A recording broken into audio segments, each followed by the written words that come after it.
ಮಂಗಲಂ ಭಗವಾನ್ ವಿಷ್ಣುರ್ಮಂಗಲಂ ಮಧುಸೂದನಃ ಮಂಗಲಂ ದೇವಕೀ ಪುತ್ರೋ ಮಂಗಲಂ ಗರುಡಧ್ವಜಃ ಸರ್ವಮಂಗಲಮಾಂಗಲ್ಯೇ ಶಿವೆ ಸರ್ವಾರ್ಥಸಾಧಿಕೆ ಶರಣ್ಯೇ ತ್ರ್ಯಂಬಕೆ ದೇವಿ ನಾರಾಯಣಿ ನಮೋಸ್ತುತೆ.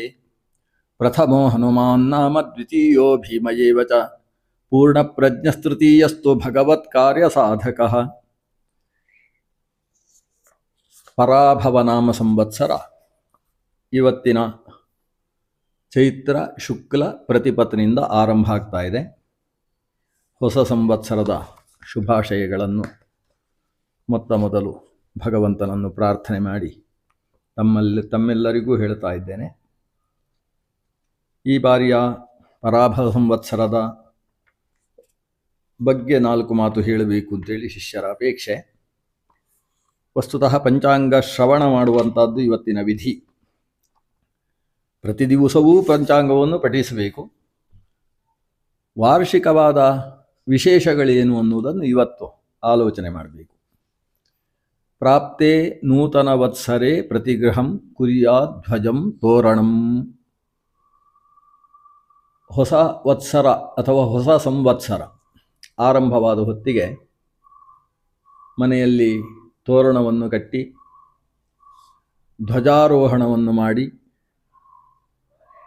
ಅಭ್ಯಂಗ ಸ್ನಾನ ಮಂಗಳ ಸ್ನಾನವನ್ನು ಆಚರಿಸಿ ಗುರು ಹಿರಿಯರನ್ನು ಪೂಜಿಸಿ ನೂತನ ವಸ್ತ್ರವನ್ನು ಧಾರಣೆ ಮಾಡಿ ಭಗವಂತನಿಗೆ ವಿಶೇಷ ನೈವೇದ್ಯವನ್ನು ಮಾಡಿ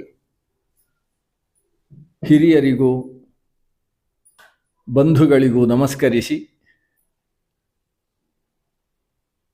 ಭಗವನ್ ನಿವೇದಿತವಾದ ಪಾಯಸಾನ್ನವನ್ನು ಭೋಜನ ಮಾಡಬೇಕು ಅನ್ನುವುದು ಸಾಮಾನ್ಯವಾದ ಯುಗಾದಿಯ ಒಂದು ಅನುಷ್ಠಾನ. ಕಷ್ಟ ಸುಖಗಳನ್ನು ಸಮಾನವಾಗಿ ಸ್ವೀಕರಿಸ್ತೇನೆ ಅನ್ನುವ ಮಾನಸ ದಾರ್ಢ್ಯಕ್ಕೋಸ್ಕರ ಬೇವು ಬೆಲ್ಲವನ್ನು ಸ್ವೀಕರಿಸುವ ವಿಧಾನವೂ ಕೂಡ ಇದೆ. ನಿಂಬ ದಲಭಕ್ಷಣ ಅನ್ನುವುದು ಇವತ್ತಿನ ಒಂದು ವಿಧಿ. ನಿಂಬ ಅಂದರೆ ಬೇವು. ಕಲಿಯುಗದಲ್ಲಿ 5127 ವರ್ಷಗಳು ಪೂರ್ಣವಾಗಿ 128ನೇ ವರ್ಷ ಆರಂಭ ಆಗ್ತಾ ಇದೆ. ಅಂದರೆ ಶ್ರೀಕೃಷ್ಣಾವತಾರ ಸಮಾಪ್ತಿಯಾಗಿ 5127 ವರ್ಷಗಳು ಪೂರ್ಣವಾದವು.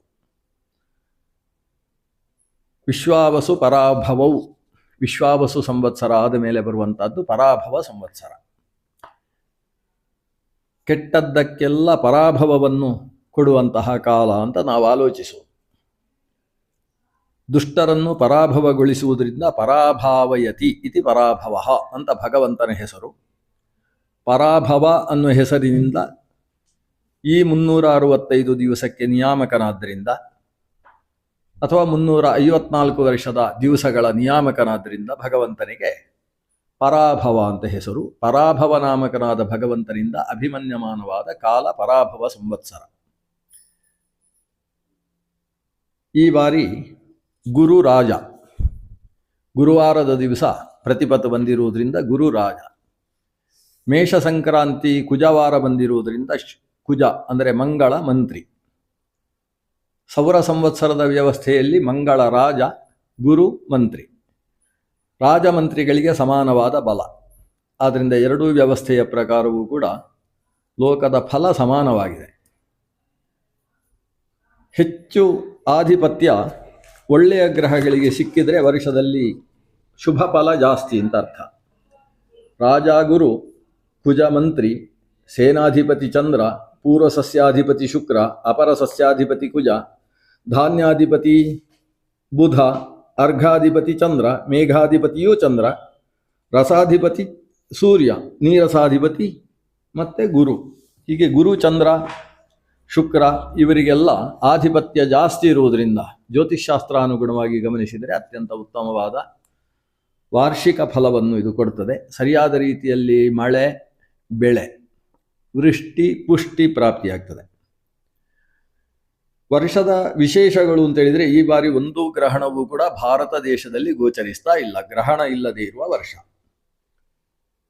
ಗುರು ಶುಕ್ರರು ನಿರಂತರ ಆಕಾಶದಲ್ಲಿ ಕಾಣಿಸಿಕೊಳ್ತಾರೆ. 7ನೇ ತಿಂಗಳಲ್ಲಿ ಅಂದರೆ ಜುಲೈ ತಿಂಗಳ 10ನೇ ತಾರೀಕಿನ ದಿವಸ ಗುರು ಅಸ್ತಂಗತನಾಗಿ ಆಗಸ್ಟ್ 11ನೇ ತಾರೀಕು ಮತ್ತೆ ಉದಯಿಸ್ತಾನೆ. ಒಂದು ಬಾರಿ ಗುರು ಅಸ್ತ ಆಗಿ ಉದಯ ಆಗುವ ಕಾಲದಿಂದ ಆ ಕಾಲದಲ್ಲಿ ಯಾವುದೇ ವಿವಾಹ ಉಪನಯನಾದಿ ಮುಹೂರ್ತಗಳಿರುವುದಿಲ್ಲ. ಹಾಗೆ ಶುಕ್ರಗ್ರಹವು ಕೂಡ 10ನೇ ತಿಂಗಳಲ್ಲಿ ಅಕ್ಟೋಬರ್ ತಿಂಗಳ 19ನೇ ತಾರೀಕಿನಲ್ಲಿ ಅಸ್ತಂಗತನಾಗಿ ಮತ್ತೆ ಅದೇ ತಿಂಗಳ 30ನೇ ತಾರೀಕಿನಂದು ಉದಯಿಸ್ತಾನೆ. ಅಷ್ಟು ಕಾಲ ಮಾತ್ರ ಶುಕ್ರಾಸ್ತ ಇರುವುದರಿಂದ ಗುರು ಶುಕ್ರ ಮೌಢ್ಯ ಇರುವ ಕಾಲದಲ್ಲಿ ಒಳ್ಳೆಯ ಮುಹೂರ್ತಗಳಿರುವುದಿಲ್ಲ. ಈ ಬಾರಿ ಗುರು ಚಾರ, ಶನಿಗೆ ಚಾರ ಇಲ್ಲ. ಶನಿ ಇದ್ದ ಜಾಗದಲ್ಲೇ ವರ್ಷಪೂರ್ತಿ ಇರ್ತಾನೆ. ಈ ಬಾರಿ ಶನಿಯ ಸ್ಥಿತಿ ಇರುವಂಥದ್ದು ಮೀನದಲ್ಲಿ. ಆದ್ದರಿಂದ ಕುಂಭ, ಮೀನ, ಮೇಷ 3 ರಾಶಿಯವರಿಗೆ 7.5 ಅಂದರೆ ಶನೈಶ್ಚರ ಗ್ರಹಚಾರ ಅನ್ನುವುದು ಇರ್ತದೆ. ಗುರು ಕರ್ಕಟಕಕ್ಕೆ ಪ್ರವೇಶ ಮಾಡ್ತಾ ಇದ್ದಾನೆ 1-2 ತಿಂಗಳುಗಳಲ್ಲಿ. ಕಟಕ ಅನ್ನೋದು ಗುರುವಿಗೆ ಉಚ್ಚಸ್ಥಾನ. ಉಚ್ಚಸ್ಥಾನದಲ್ಲಿ ಗುರು ಬರುವುದರಿಂದ ಎಲ್ಲರಿಗೂ ಗುರುಬಲ, ಇಡೀ ದೇಶಕ್ಕೆ ಗುರುಬಲ ಇರೋದರಿಂದ ಜ್ಞಾನದ ಕಡೆಗೆ ಎಲ್ಲರ ಆಸಕ್ತಿ, ನಮ್ಮ ಪ್ರಾಚೀನ ಜ್ಞಾನದಲ್ಲಿ ಹೆಚ್ಚು ಆಸಕ್ತಿಯನ್ನು ಮೂಡಿಸ್ತಕ್ಕಂಥ ವಿಶಿಷ್ಟವಾದ ಕಾಲ ಇದು. ಇದೊಂದು ಈ ಬಾರಿಯ ವಿಶೇಷ. ಗುರು ಉಚ್ಚದಲ್ಲಿದ್ದಾನೆ ಅನ್ನೋದು ವಾರ್ಷಿಕವಾದ ವಿಶೇಷ. ಉಳಿದ ಹಾಗೆ ಸಾಮಾನ್ಯ ಎಲ್ಲರಿಗೂ ಕೂಡ ಸಮಾನವಾದ ಫಲವೇ ಇರ್ತದೆ. ಬಹಳ ಕೆಟ್ಟ ಫಲ ಅಂತೇಳಿ ಯಾವುದೇ ರಾಶಿಗೆ ಪ್ರತ್ಯೇಕವಾಗಿ ನಿರ್ದೇಶನ ಮಾಡಲಿಕ್ಕಿಲ್ಲ. ಆದರೂ ಕೂಡ ಪಂಚಮದ ಶನಿ, ಅಷ್ಟಮದ ಶನಿ ಯಾವ ರಾಶಿಗೆ ಸಿಗ್ತದೆ ಅಲ್ಲಿ ಸ್ವಲ್ಪ ಕ್ಲೇಶ. ಮೀನ ಪಂಚಮದ ಶನಿ ಅಂತೇಳಿದರೆ ವೃಶ್ಚಿಕ, ಧನು, ಮಕರ, ಕುಂಭ, ಮೀನ. ವೃಶ್ಚಿಕ ರಾಶಿಯವರಿಗೆ ಪಂಚಮದಲ್ಲಿ ಶನಿ ಬರ್ತಾನೆ. ಸಿಂಹ, ಕನ್ಯಾದಿಂದ ಸಪ್ತಮದಲ್ಲಿ ಶನಿ ಇರುವುದರಿಂದ ಕನ್ಯಾ ರಾಶಿಗೆ ವಿಶಿಷ್ಟವಾದ ಶುದ್ಧವಾದ ಫಲ ಇದೆ. ಆದರೆ ಸಿಂಹ ರಾಶಿಗೆ ಅಷ್ಟಮದಲ್ಲಿ ಶನಿ ಇರುವ ಕಾರಣದಿಂದ ಸಿಂಹರಾಶಿಗೆ ಆ ಸಾಮಾನ್ಯ ಅರ್ಧ ವರ್ಷದಲ್ಲಿ ಅಷ್ಟು ಒಳ್ಳೆಯ ಫಲ ಇಲ್ಲ. ಕೊನೆಯ ಅರ್ಧ ಉತ್ತಮ ಫಲವನ್ನು ಕೊಡುವುದಕ್ಕೆ ಅವಕಾಶ ಇದೆ. ಉಳಿದಂತೆ ಎಲ್ಲ ರಾಶಿಗೂ ಕೂಡ ವಿಶಿಷ್ಟವಾದ ಶುದ್ಧ ಫಲ ಇದೆ. ಇಷ್ಟು ವಾರ್ಷಿಕವಾದಂತಹ ವಿಷಯ.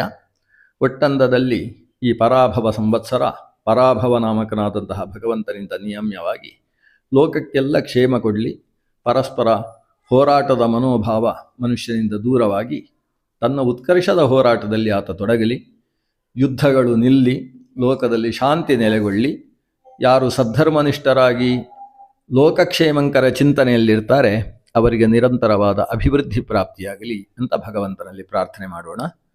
ಸರ್ವೇ ಜನಾಃ ಸುಖಿನೋ ಭವಂತು. ಶ್ರೀಕೃಷ್ಣಾರ್ಪಣಮಸ್ತು.